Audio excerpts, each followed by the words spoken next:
Islam, Islam. Happy holy day. Peace and Happy love to holy everybody. day. What's up, brothers? How y'all doing? Well, Uh, yourself. well, I am amazing. So, first of all, welcome to everybody that's tuning in. If you're tuning in on Roku TV, honest to Elevate the Family Entertainment, we appreciate you and the work that y'all are doing. If y'all don't have your tickets to the upcoming He Who Inspires Me event, She Who Inspires Me event, make sure you go online and get those tickets. Go to the website, Elevate the Family Entertainment. We love y'all family for that. Shout out, honest, praise Allah, honest to his prophet, honest to all things Moorish, to everybody that's doing your part, uplifting fatherly humanity. Make sure y'all get to a temple meeting if you haven't been yet.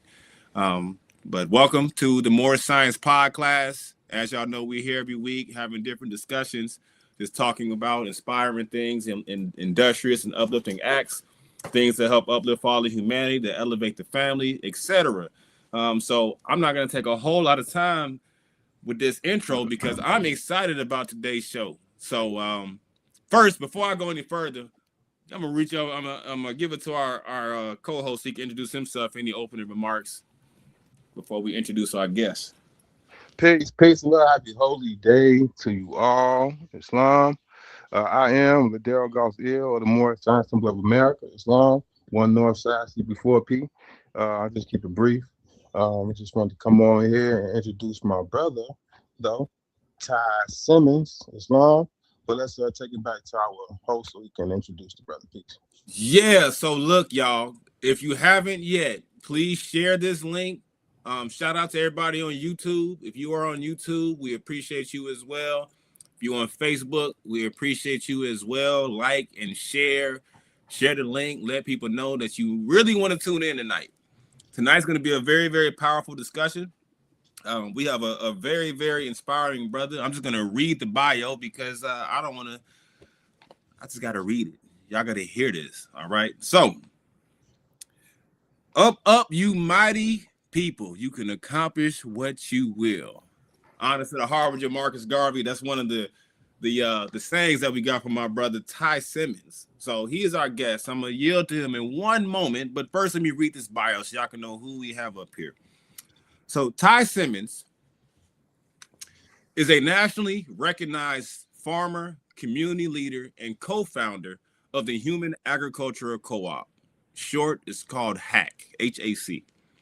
Born in Fort Wayne, Indiana. Shout out to my family in Fort Wayne, Indiana. I went to high school in Fort Wayne. Shout out to Northrop High School, class of 03.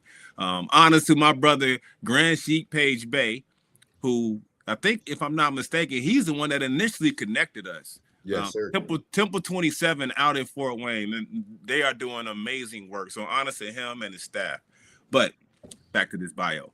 Born in Fort Wayne, Indiana, and a graduate of Southside High School, Ty holds a double bachelor's degree in sociology and criminal justice, along with an associate's degree in environmental science and paralegal studies with an emphasis on ancient civilizations. A proud father of 4 and grandfather of 3, Ty's journey into agriculture began with the desire to ensure his family's sustainability. That mission grew into HAC, which he has led for over 7 years. Under his leadership, HAC and his partners have distributed over 15 million pounds of food. Over 15 million pounds of food. Feeding more than 3 million people nationwide.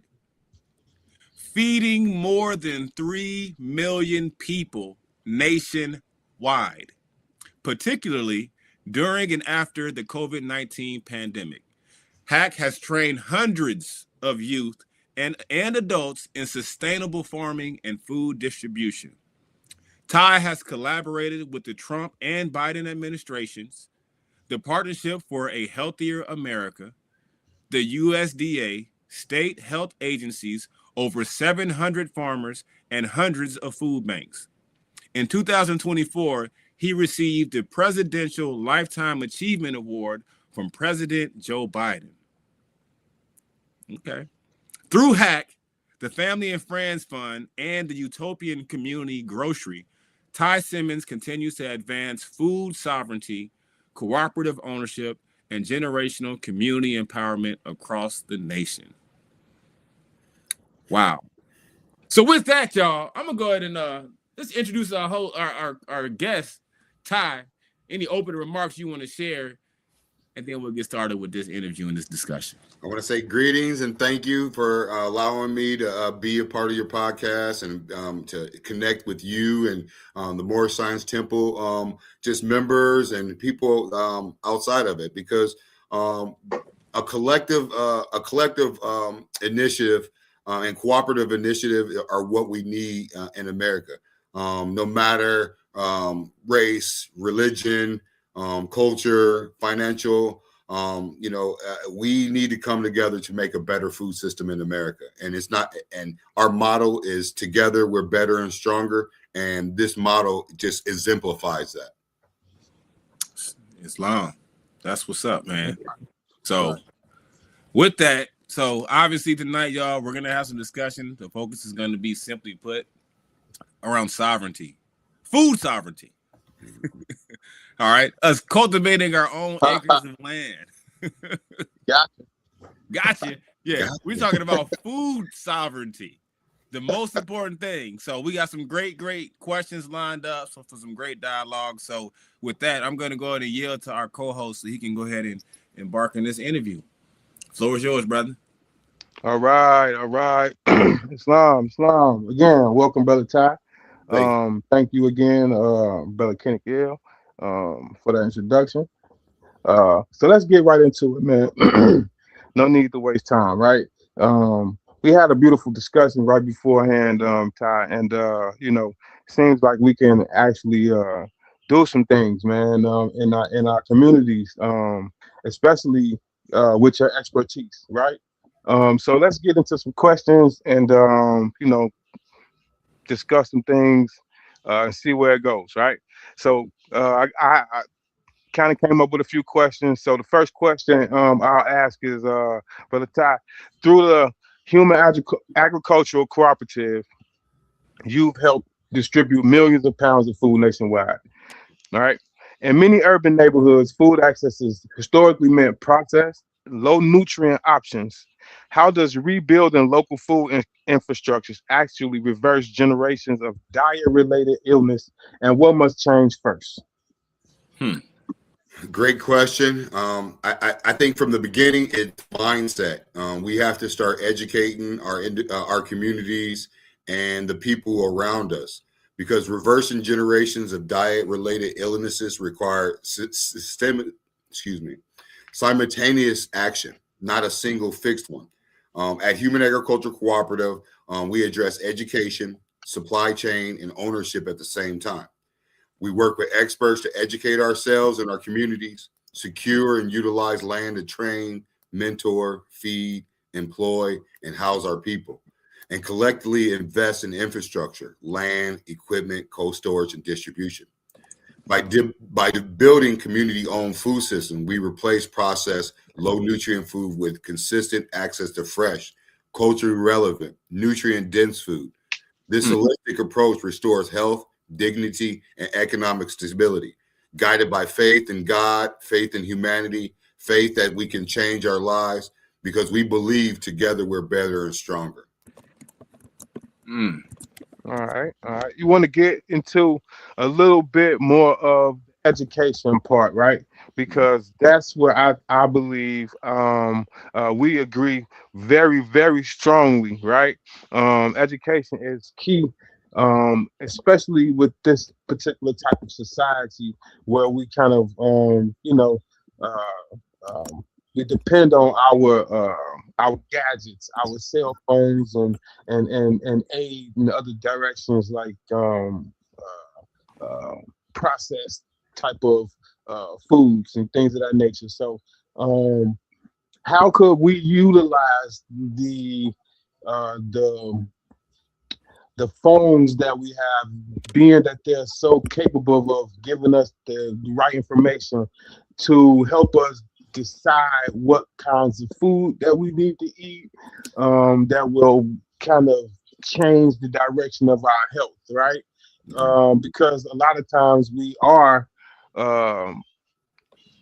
we do get sick by the stuff that we intake, right? And Yeah. so, what kind of things? What would you say would be a great thing that we could start doing, or uh, some type of advice you can give us to educate us more on the foods that we eat in regards to the society that we live in today, being that it's such a technically advanced society. Unfortunately, pretty much everything that you eat from the grocery store, restaurants is mostly processed and GMO. So I would say the first thing, the education that you would get is reach out to a farmer and try to figure out how to begin just growing food yourself. And then the technology. I mean, I started actually with HAC 10 years ago, and I didn't know anything about farming. So I went to farmers and start working because technology is good, but you got to put your hand in the soil. You got to do the Right. work. That's right. You know what I mean? You got to do the work. I mean, we're in the age of technology, but technology is not, maybe in the future, but right now, technology is not going to grow the food for you. That's right. And then another part of education is, as as a father, grandfather, we have to instill into our children, a better eating habit, better consciousness of food sovereignty. And that's, again, by just education and doing. So just to start off, what I would tell each individual to do is start Googling some stuff. You know what I mean? Start, that's the easiest thing for anybody to do. And then once you ChatGPT, yeah. yeah, Google, ChatGPT, oh yeah, go ahead. yeah, once you grasp it, reach out to somebody. You don't have to reach out necessarily to me. There's someone everywhere you live. There's somebody farming. Yeah. I mean, nowadays you see in a lot of neighborhoods, you see those little community little gardens. A lot of them that you see though aren't, I mean, not in certain areas, they kind of run down and not a lot of things growing in them and stuff like that. But we do have those to access. So I understand where you're coming from. You definitely got to touch. And unfortunately, a lot of those are run down because ain't nobody helping. Ain't nobody in there. Yeah. Yeah, it's about the people. You know what I'm saying? Because for the most part, I mean, there could be millions and millions of pounds of food grown everywhere we live, but if ain't nobody doing it, then it's not gonna happen. I hear that. All right, look, one thing just came to mind. Let's hopefully we can shoot this myth down, right? They say, right, and this is for the viewers, right? This is for the viewers, and I'm asking this question for the viewers.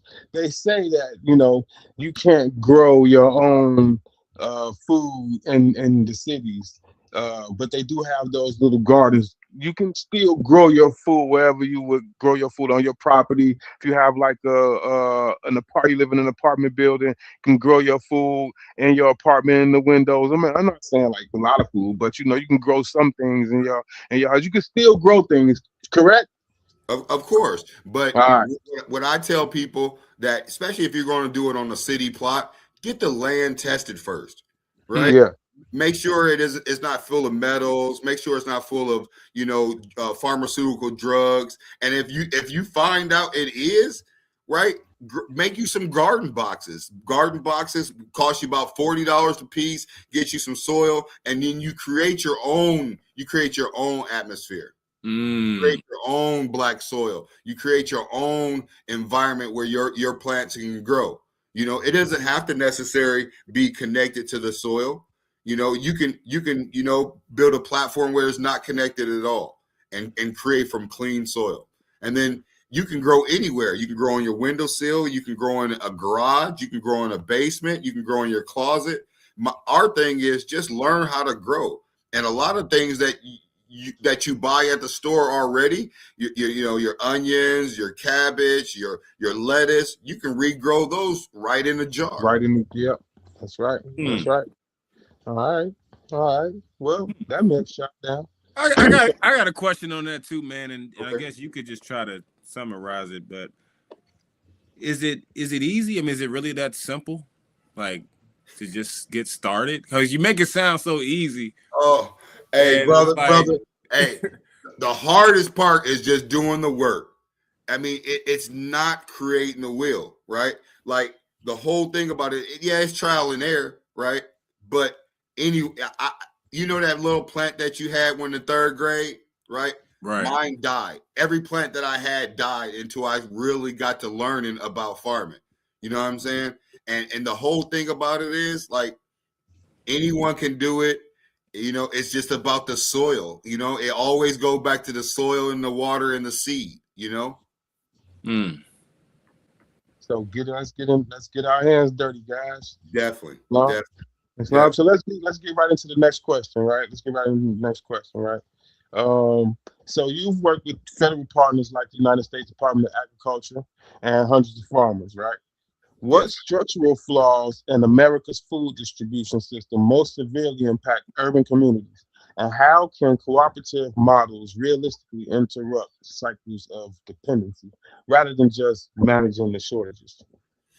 Well, the American food system is centralized and controlled by 14 conglomerates for the most part that control about 90% of our products, and they are the 1% extracting from the 99%.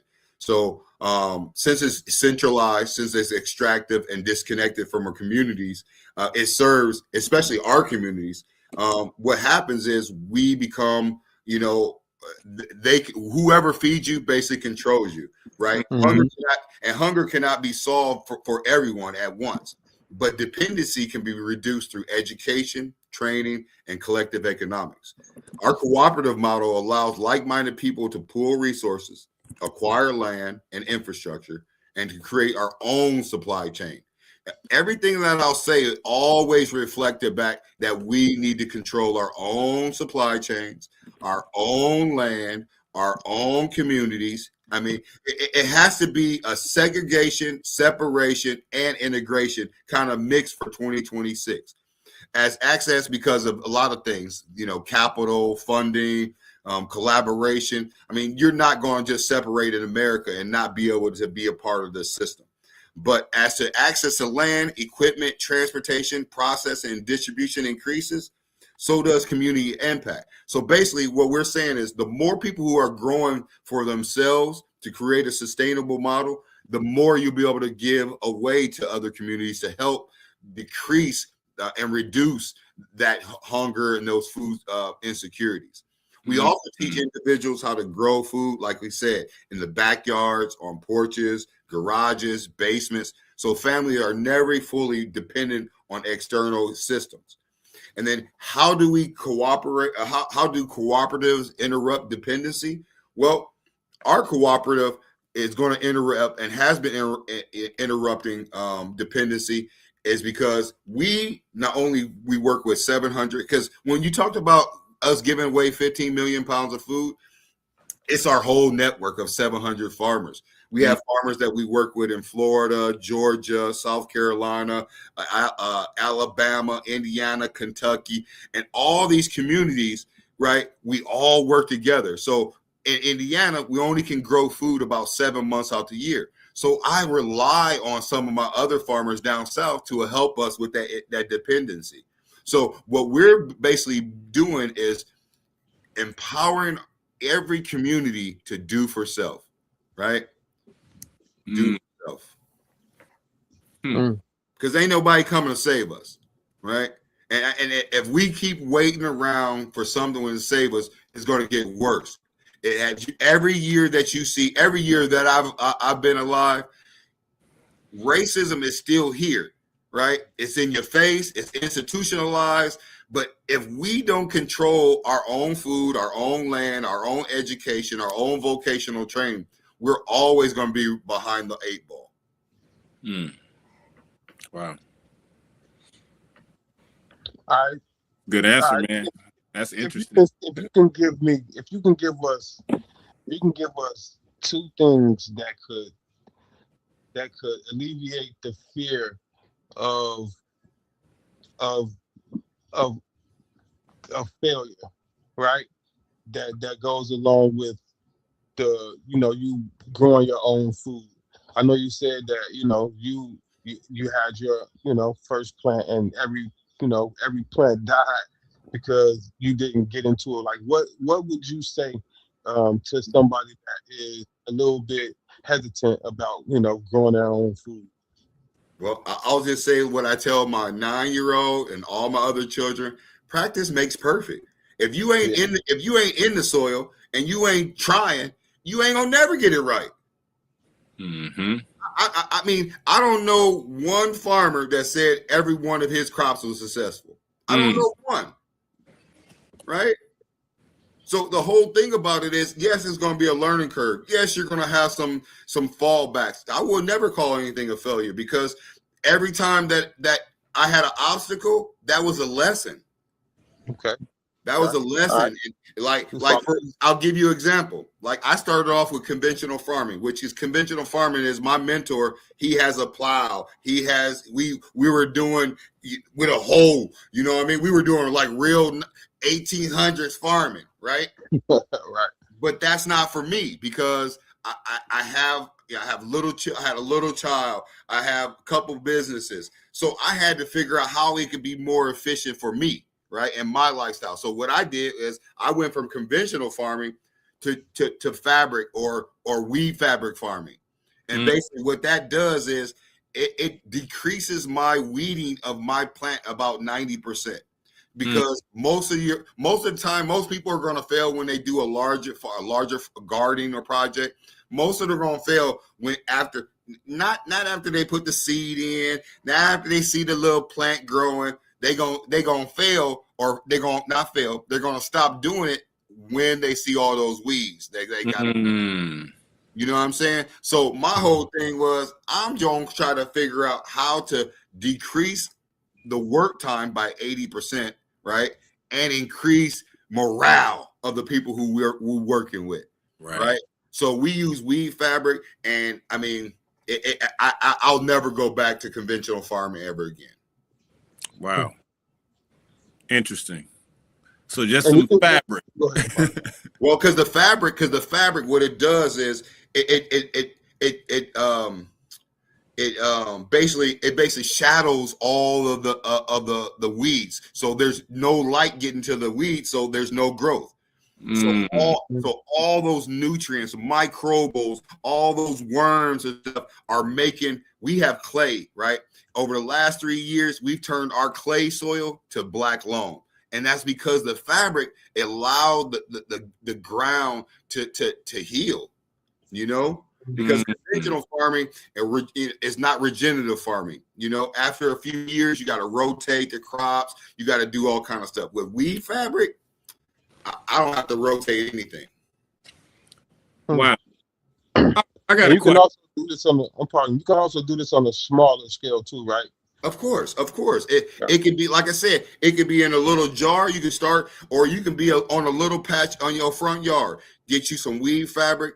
You know, till the land a little bit, just to just the top surface, so you can get it aerated, and then put some weed fabric down.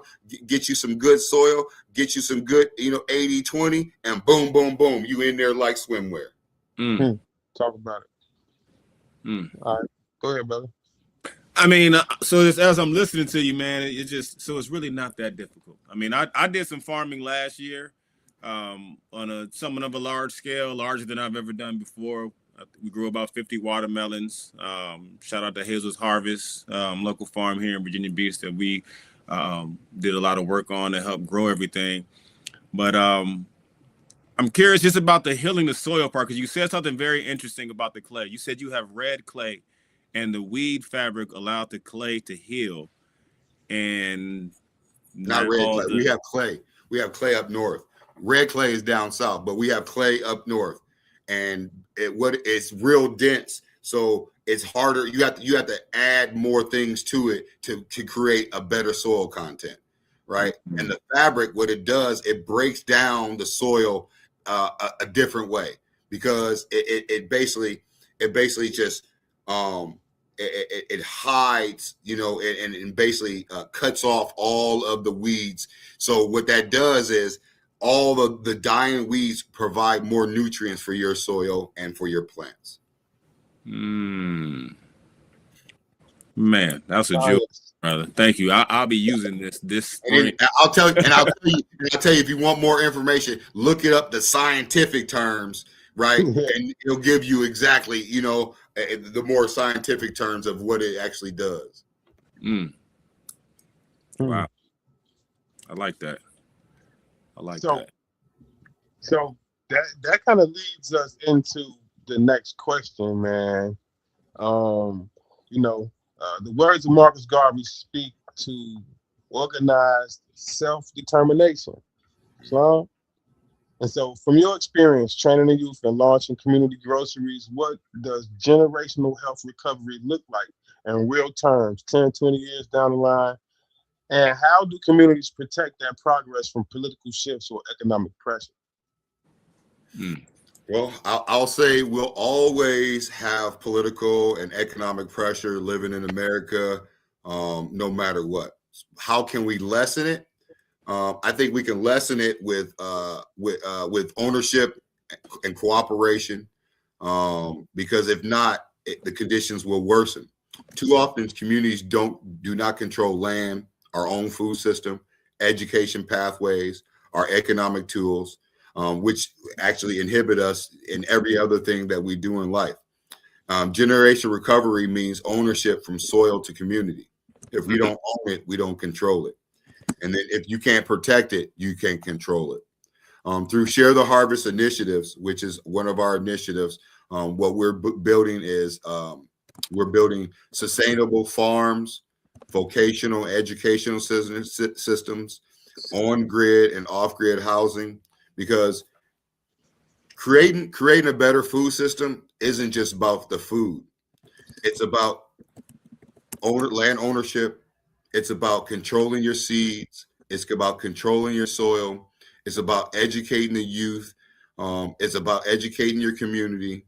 It's about housing, economics. It's so holistic and so comprehensive that most people only take pieces and pieces of it. And I think that it inhibits us and it hinders us in creating a more sustainable future. So through Share the Harvest initiative, we're creating a modern New Deal. The New Deal was by FDR, Franklin D. Roosevelt. And what he did was he created hundreds of thousands of jobs in America to give Americans skills that they can utilize before the war and during the war and after the war. And what that is it's a holistic, community-led, and inclusive of all races, gender, culture, and religions. This includes water access, sustainable farms, education and vocational training centers, like I said, on and off-grid housing, trucking, processing, and distribution. A healthy recovery or tenure looks like communities that feed themselves, employ their youth, sustain themselves financially through farmers markets, CSA, online sales, and bulk and retail distribution. Political shifts matter less when communities own their infrastructure. Our motto, "Together We're Better and Stronger," it's not a slogan, it's a proven model.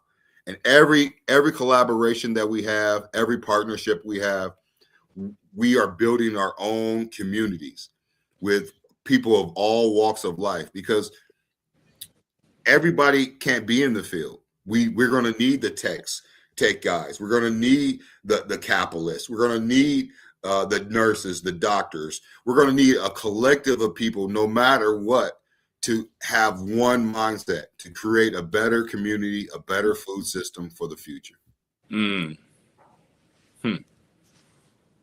Okay. I got one question for clarity, if I may.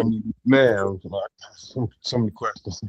I just my one real quick, then I yield to you, is you use an acronym, and I'm somewhat familiar with it because I've done some farming before. But if you can just elaborate on this acronym and what it means, and it's CSA. Community supported agriculture. And so what that basically is, and what we're teaching we didn't create it, right? We've gotten it from the Honorable Marcus Garvey. We got it from Brother Blyden. We got it from the Moorish Science Temple. I mean, it's been so many brothers throughout history, so many Moors throughout history that basically know that agriculture is the beginning model of the future, right? So community supported agriculture, right, is basically what what the UNIA did with Marcus Garvey is he created over 150 chapters of the UNIA. And what he did at each chapter is he worked with farmers throughout each chapter.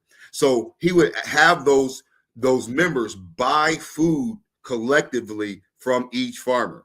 And what that does is, I mean, in my community, our income, 84% of our income is gone by Friday at 6 o'clock, right? Because we don't own anything, we don't control anything. So over 80% of our income is gone, right? So if we can't buy food from one each other, have utilized services like plumbers, electricians, if we're not having that network of people working together, our dollar is faded. So CSA is just another way to keep the dollar rotating in our communities. Gotcha. Makes sense. So when we hear CSA, that means it's a call for action for us as a community to support agriculture. It is, because CSAs are usually going to be your freshest food. No matter, and I say this, yes, we want people to support, Moorish farmers and Islamic farmers and people of color farmers, right? But if you don't have access to that, get with a farmer that has fresh food if you want healthy, nutrition food. It's just that simple. Mm-hmm. Makes sense to me. Appreciate that.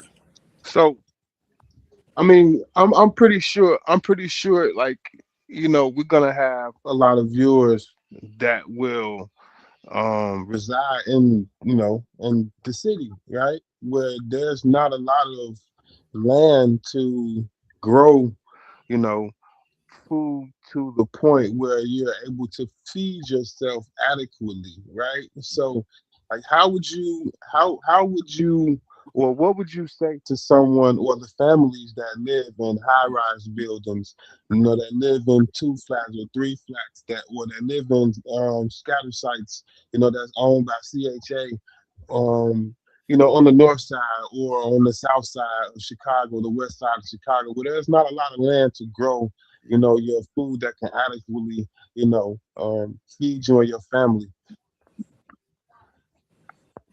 Well, what I would say to them is it's about your network and about cooperative. We all eat. There has to be someone in that group or someone on that floor or even individual to reach out to other farmers, to reach out to people who are already doing the work. If you can't grow yourself, get with somebody who is already growing, right? Because that person who is already growing already has the expertise and might be 10 or 15 years ahead of you, right? So if you don't have the resources to grow yourself, get with somebody who's already growing. Get with somebody who's already vetted the farmers, right? That knows that, hey, I know this farmer doesn't use chemical fertilizers. I know this farmer doesn't use GMO seeds. I know this farmer has grass-fed lamb. You know what I mean? You have to go where the resources are. I tell people all the time, and then we have to get on collective buy-in as well. I know in my family, a lot of us, and it's typical, a lot of us eat chicken, right? We eat chicken wings, right? Chicken wings are in the store, grocery store right now, or as an example, just say you get you a small pack of them, they about $4.50 a pound, right? Right. But if you buy those same chicken wings in bulk, right? You get 40 pounds of chicken wings for $2.50 a pound. Imagine if 5 families are buying the chicken wings together, buying the beef together, buying the bread together, buying the rice together. I mean, every other culture buys food and lives together, right? That's another reason. Unfortunately, in our community, it's a lot of separatism, a lot of individualism, and what that does, it creates. In my community, it just say we got 20,000 black men. It create 20,000 kings. Unfortunately, everybody doesn't have the skill to be a king. Wow. So build a network and work together. Of course. Essentially, don't try to do it yourself. I mean, if there's already proven models out there, work with the proven models and learn, right? Because what you learn today, you might be able to implement tomorrow. Right. And also teach it. Of course. So that's what this channel is for, man. That's what we actually here for, man, to kind of like give people a break and give them a chance to just sit back and soak in some advice and utilize the advice, right? That's where I think a lot of us, we fail at. I mean, we experience certain things. I don't want to say fail, you got a point, right? We experience certain things and kind of makes us stagnant in our, in our endeavors, right? And so it's just good to hear some good advice, man, that we can actually utilize, we can apply, right? Yeah. So and then on the mental, a lot of it is just ego. Once you put your ego back and go to a point where you can learn from another person, right? And you can rely on them to give you knowledge to help you. I mean, that's big. You know what I'm saying? A lot of us can't take advice. You know what I'm saying? Even myself growing up, you know what I'm saying? I had to get to that point. Yeah, we need to get back to the each one, teach one. Definitely. Right. Back to that. Definitely get back to that. Islam, man. This is man, some good stuff, man. Some good stuff, man. Let's keep it going, man. Let's keep it going. So, it says you said you grew up. You grew the Human Agricultural Cooperative by working with farmers, right? Food banks and agencies like the United States Department of Agriculture. We said that before. But for community starting small, what are the first 3 moves that matter first? Well, I mean, since like we just talked about, getting with somebody who's done the work, so you're not starting from zero. So I say start a Human Agriculture Cooperative chapter to access a proven blueprint, right? I mean, we started this organization with $40 worth of seed and tools, right? Could you say that one more time? I'm going to cut your words, but could you say that one more time? Say what? Sorry. Start what again? People need to start a human agricultural cooperative chapter, because a chapter will allow you to piggyback or build upon our success and our obstacles, right? Okay. Like if I know a banker, right, and if I'm trying to learn about finances, right, I'm gonna go to a banker, right? Naturally. Right. So if I'm trying to build a cooperative model where I can grow food, feed myself, feed my community, I'm going to go to a cooperative, right? And then when you go to a cooperative, you want to invest in that cooperative to give you access to what they have gone through positively and negatively and build upon that, right? And then the next part of that would be commit yourself to farming and cooperative education for youth and adults, right? While you're learning yourself, right? And while you getting the information, teach what you know right then, because what that does is that allows you to have those practical skills that let you have learned skills in the soil, right? You can cut your your obstacle time by 30 or 40% by just, again, getting in the soil, right? And then third, learn to grow anywhere and everywhere, regardless of space or scale, right? Because starting on a small scale, growing just one plant, and then, you got to start something. Most people want success. Okay, you want proven success? Go get you a little plant and start there, right? And then what we do is we focus on knowledge first, then infrastructure, then expansion. Knowledge, infrastructure, and expansion. Yes, sir. So start your own chapter so we can get with you wherever we are. Is it in the world? And we can start a human agricultural co-op in the United States, right? In the United States. So for all of our listening audience, if you are in America and if you are interested in connecting and tapping in with this network, you can actually start a chapter locally and plug into the network and make a contribution. We own that. Yeah, we feel that, like, if, like, for example, you know what I mean? There's a McDonald's on every block, right? Right. Right. If we had human agriculture cooperatives in every city, right, we can take control of our own food systems, right? Let's Right. get And then on top of that, right, we have to have urban and we have to have rural at the same time, right? Urban, like we said earlier, is going to grow so much, right? We also have to have those rural chapters where there's 30, 50, 100 acres, because that's where the mass of the model of food is going to grow. So working with the urban center, getting youth from the urban, from the city, taking it to the rural, and to learn and cultivate those skills, it's gonna be a yin yang balance of goodness both ways. right. My approach, and I'll tell you, Human Agricultural Cooperative's approach is we're coming with our own quote unquote Job Corps. We feel that teaching young people in the inner city about farming, food access, about, you know, non-for-profits, unfortunately, it's only going to go so far. And I just hold on, I'll tell you why. Because if you keep trying to train a lion in a cage, that lion is always going to feel threatened, right? But if we take some of our young people out to the rural area, let them detach, let them connect with nature, let them be embraced by brothers like you know, brothers from other faiths that really care for the betterment of them and their family, educate them, house them, feed them. We feel, I mean, and we've done it, and we feel and know that it's going to build better young men. It's going to build better young women. It's going to build better men and women as well. And it's going to help us build better communities. So it has to be a blend of both. Man,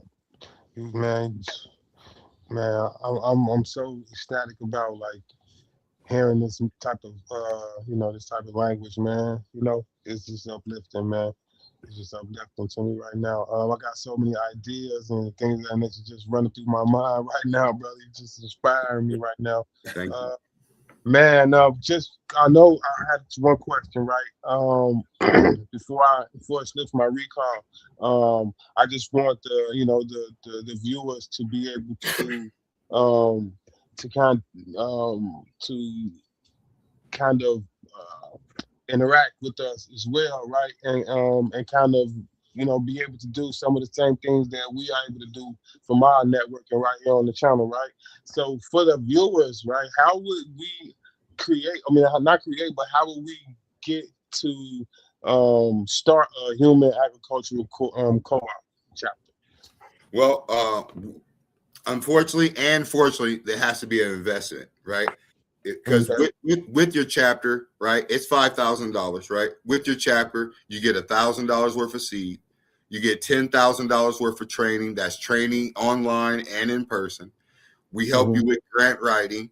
We help you get your farm number. We help you get grants through the USDA, and we put you in our network of food access. So what that does is, say you got an event and you need $10,000 worth of food at wholesale, right? What we would do is we would help you broker that food wholesale so you could give it to your community. And that $10,000 wholesale would probably be, with our network, 10,000 would probably get you about $25,000 worth of food retail.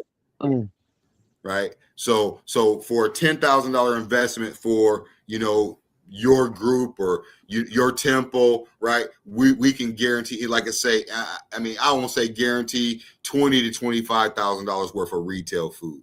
And what that could do is that could help not only feed you, but also it can also start a cooperative model where you can actually sell some of the food. Wow. So this is how we could build our own grocery stores? Of course. This is the model. Of course. A network, it all starts, I mean, you can go get the processed big bulk grocery store food, right, at wholesale. I can help you get an account and I can help you get it, right? But it's still going to be feeding you the same crap, right? So why not create a food hub where you're working with farmers in your community, right, to get the stuff that you're already eating?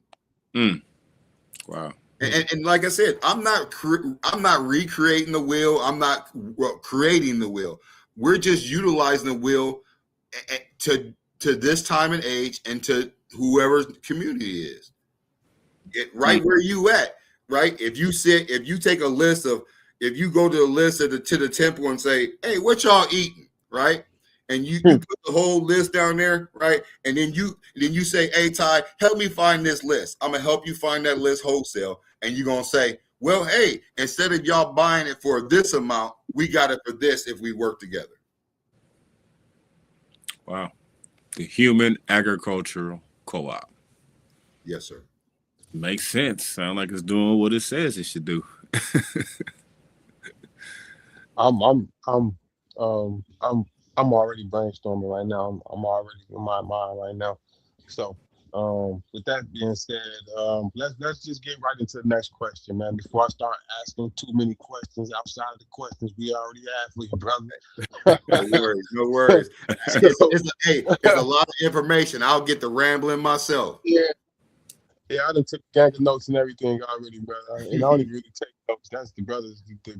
The more always taking the notes. I'm just asking the questions, you know. Man, so let's get into the next question. So many grassroots efforts stall after the pilot phase. From your experience, Scale and Hack nationally, HAC nationally, what separates small projects that fade from organizations that grow into durable institutions, pardon me? And how can local residents design governance, ownership models, and youth pipelines that the work rooted in the community rather than drifting away from it? I got an example of drifting away from it for our viewers. Islam. So let's say a neighborhood food project begins with residents running the gardens, right? Mhm. Distribution and youth programs. As it grows, outside funders and consultants take over decisions. Staff are hired from outside of the community, and produce starts being sold mainly to wealthier districts to boost the revenue. Like you were saying earlier, you know, we can start these co-ops, right, and these chapters, right, and then we can maybe start to sell. Once we do so much, we maybe could start selling the food, right? But the organization still uses the neighborhood story, but locals no longer control strategy, jobs, or pricing. The mission then just vanished. The ownership quality just migrated away. So you understand what I'm saying about drifting away, right? So again, many grassroots efforts start after the pilot phase. How can local residents design governance, ownership models, and youth pipelines that, you know, keep the work rooted in the community? Well, I'll start with the first two, right? Because it's several, right? It's usually funding, right? Community involvement, right? Because if and ownership, right? Let's say funding and ownership. Because if you don't own the land, right, eventually somebody's going to appropriate it, right?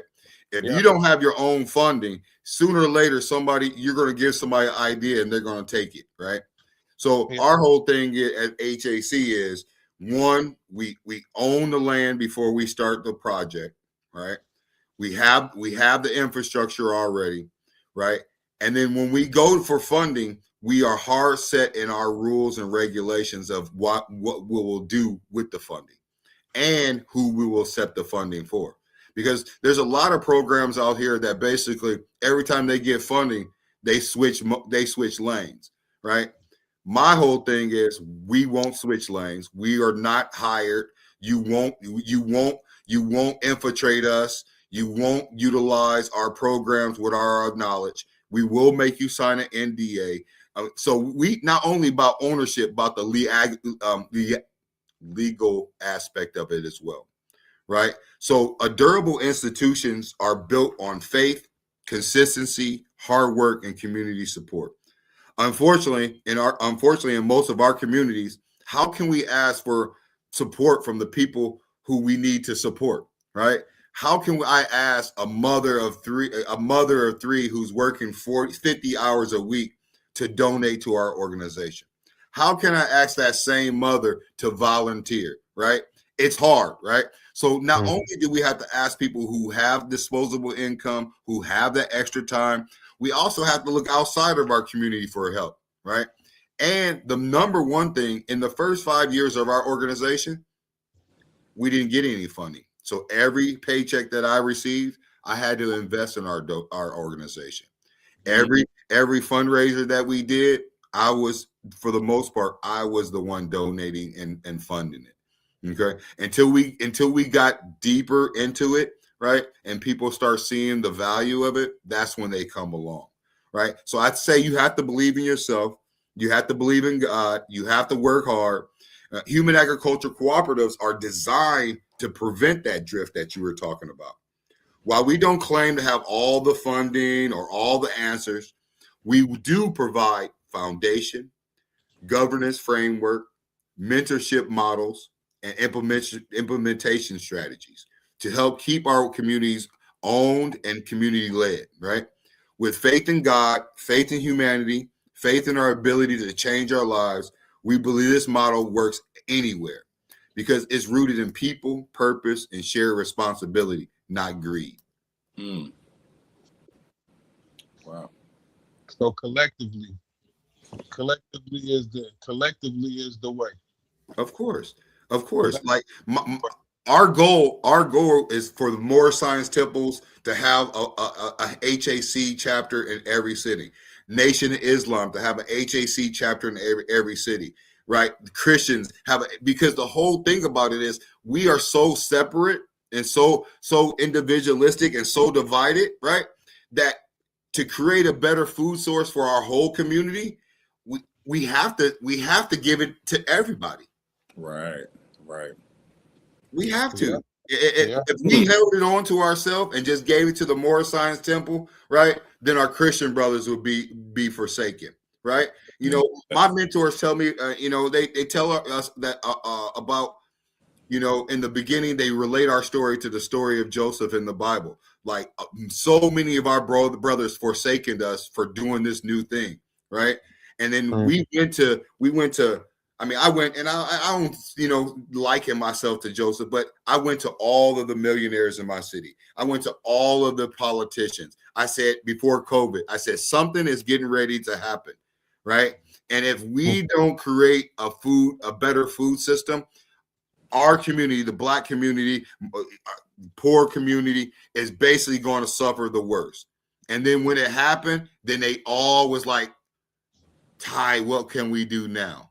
And that's all how all the other stuff happened. Trump administration, working with Michelle Obama, like it came out of necessity because there wasn't any food, right? And then food was 100% more.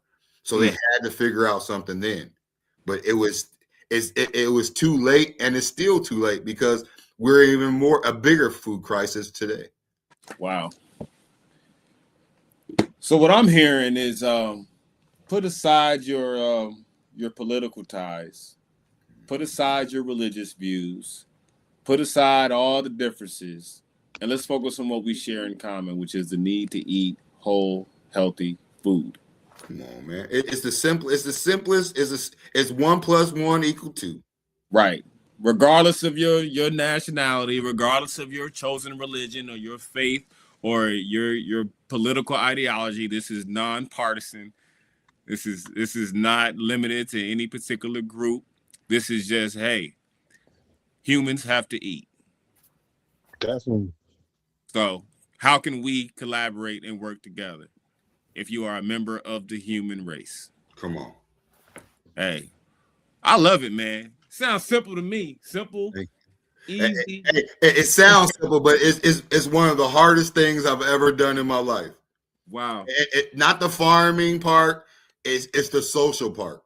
It's about educating our people, educating others, creating a balance. My whole goal would be to create a council of people of like-minded people who collectively want to invest and do better for themselves and their communities. Hey, oh, man. Well, I got one last thought that I'm gonna yield to our brother, our co-host here, to let him, his final thoughts, remarks, questions. We got about 5 minutes left. Okay. It's kind of more of an offer based off what you just said. Is I would love for us to begin to formulate that council right here. Let's do it. That's something we can say. We live, we on the air, we put one human, one vote.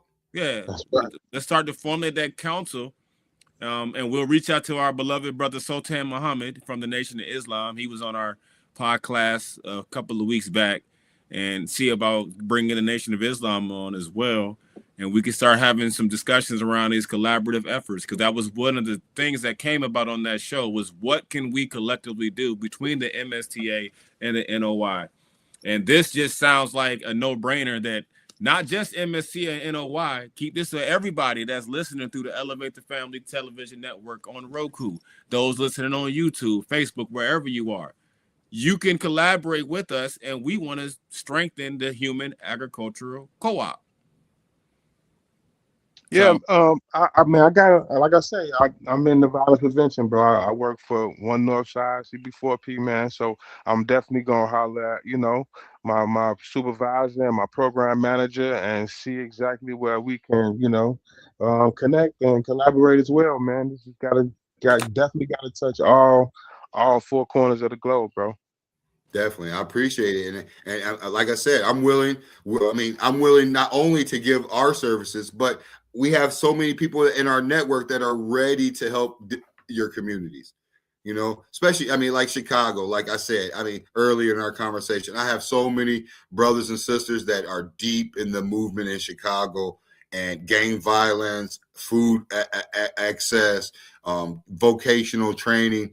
It has to be a holistic, collective, approach, because, like you said, each one teach one. So imagine, a whole council of people teach one.